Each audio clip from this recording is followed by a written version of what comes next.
İyi günler arkadaşlar. Kanalımıza hoş geldiniz. Bugün yine sizler için yepyeni videolarla karşınızdayım.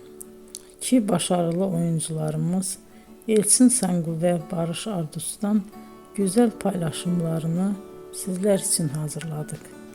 Elçin Sangu, Sevdim Alabora, Yalancı ve Mumları, Kiralık Aşk, İyi Günde Kötü Günde bu dizilerde rol almış ve herkes tarafından çok beğenilmiştir.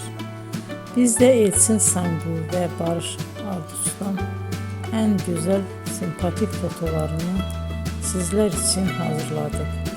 Bu karelerin devamını istiyorsanızsa emeğe saygı olarak kanalımıza abone olup yorum yazmayı unutmayın arkadaşlar.